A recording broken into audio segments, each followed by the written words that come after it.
Hello everyone, स्वागत है आपका इस चैनल पर job updates by Harshita. EMRS Eklavya model residential school ने अभी हाल ही में एक नया नोटिस जारी किया है for the position of TGT and hostel warden. तो टोटल यहाँ पर परमानेंट पोस्ट 6,329 पोस्ट के लिए ये नोटिस जारी किया है। तो आज हम यहाँ पर एलिजिबिलिटी क्राइटेरिया, एज लिमिट और सैलरी, यहाँ पर पे स्केल वगैरह यहाँ पर सब देख लेंगे। तो लास्ट डेट जो है सबमिशन की ऑनलाइन एप्लीकेशन फॉर्म की, तो वो है 18 अगस्त 2023। और यहाँ पर आपको फ़ीस जो है वो ऑनलाइन मोड पर ही यहाँ पर आपको फ़ी पेमेंट करना पड़ेगा। TGT के लिए फॉर्म फीस जो है वो 1500 रुपये है और हॉस्टल वार्डन के लिए 1000 रुपये है। एक और बात यहाँ पर है कि ST SC PWD कैटेगरी से जो बिलोंग करते हैं उन कैंडिडेट्स के लिए कोई यहाँ पर फॉर्म फीस नहीं है। यहाँ पर ड्यूरेशन ऑफ एग्जामिनेशन जो है इस एग्ज़ाम का वो 180 मिनट्स फॉर टीचिंग स्टाफ है और नॉन टीचिंग स्टाफ जो है वो 150 मिनट्स का एग्ज़ाम होगा उनके लिए।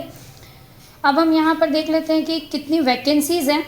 तो TGT पोस्ट के लिए 5660 पोस्ट है, यहाँ पर वैकेंसीज़ हैं। और हॉस्टल वार्डन मेल के लिए 335 वैकेंसीज़ हैं और हॉस्टल वार्डन फीमेल के लिए 334, मतलब टोटल यहाँ पर हो जाता है 6329, 6329 वैकेंसीज़ यहाँ पर है।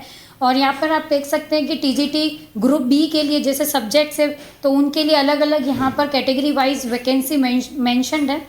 थर्ड लैंग्वेज के लिए मिसलेनियस सब्जेक्ट्स में आ जाएंगे अपने पास म्यूज़िक, आर्ट, PET, इन लाइब्रेरियन, इन सब के लिए भी अलग अलग कैटेगरी वाइज यहाँ पर मेंशन्ड है, तो आप चेक कर सकते हैं। हॉस्टल वार्डन के लिए टोटल जो हॉस्टल वार्डन के लिए वैकेंसीज है वो 6669 है। एलिजिबिलिटी क्राइटेरिया देखना, ओनली इंडियन सिटीजन्स जो है वो ही एलिजिबल है इसको अप्लाई करने के लिए। अब हम देखते हैं कि यहाँ पर पे स्केल कितना है। तो TGT के लिए लेवल 7 का पे स्केल है, जिसमें English, Hindi, mathematics, science, social science, third language और लाइब्रेरियन इंक्लूड है। इन सब सब्जेक्ट्स के लिए लेवल 7 का पे स्केल है। और जो मिसलेनियस पोस्ट है उसके लिए, जैसे मिसलेनियस पोस्ट में मैंने बताया था म्यूज़िक, आर्ट, PET, इसमें यहाँ पर इसके लिए पे स्केल जो है वो लेवल 6 का है और हॉस्टल वार्डन के लिए लेवल 5 का पे स्केल है। Mode of examination OMR based होगा, पेन पेपर मोड।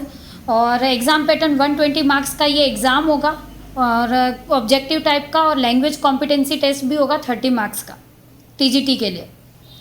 तो यहाँ पर सारा यहाँ पर पूरा इन्फॉर्मेशन अवेलेबल है, आप चेक कर सकते हैं। सिलेबस जो है इस एग्ज़ामिनेशन का वो साइट पर अवेलेबल है, तो उस सिलेबस का जो लिंक है वो मैंने डिस्क्रिप्शन बॉक्स में, इस वीडियो के डिस्क्रिप्शन बॉक्स में मैंने उसको मेंशन कर दिया है, आप वहाँ पर जा कर के डाउनलोड कर सकते हैं।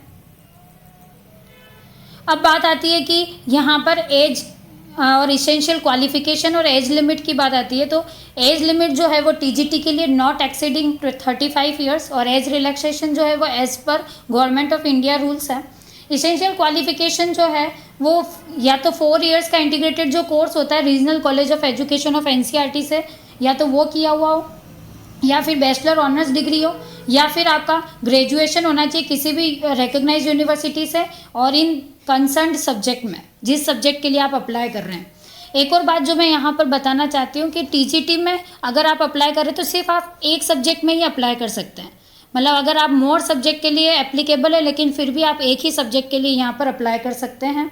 और यहाँ पर इसेंशियल क्वालिफिकेशन जो है वो अलग अलग सब्जेक्ट की अलग अलग है, आप यहाँ पर चेक कर सकते हैं कि क्या क्या है इसेंशियल क्वालिफिकेशन है, और उसी अकॉर्डिंग फिर आप उस सब्जेक्ट के लिए फॉर्म भर सकते हैं। अब अगर वार्डन के लिए देखना है तो वार्डन के लिए नॉट एक्सीडिंग 35 ईयर्स है एज लिमिट, और ST SC OBC और अदर कैटेगरी के लिए जो है एज रिलैक्सेशन जो है वो as per government of India rules है। और इसमें आपको या तो 4 इयर्स इंटीग्रेटेड डिग्री कोर्स किया हो regional college of education of NCERT से, या फिर बैचलर डिग्री किसी भी रिकॉग्नाइज्ड यूनिवर्सिटी से आपने की हो। अगर आप TGT पोस्ट के लिए अप्लाई कर रहे हैं तो आपके पास सीटेड सर्टिफिकेट होना चाहिए, ये यहाँ पर कंपलसरी है क्योंकि ये सेंट्रल गवर्नमेंट की जॉब है। तो इस तरीके से आप यहाँ पर ये फॉर्म भर सकते हैं। फॉर्म फिल करने के लिए जो लिंक है वो मैंने यहाँ पर वीडियो के डिस्क्रिप्शन बॉक्स में मेंशन कर दिया है, आप वहाँ जा कर के जो भी एलिजिबल कैंडिडेट्स है वो वहाँ जा कर के चेक कर सकते हैं। ऐसे ही और अपडेट्स के लिए please like, share and subscribe my channel job updates by Harshita.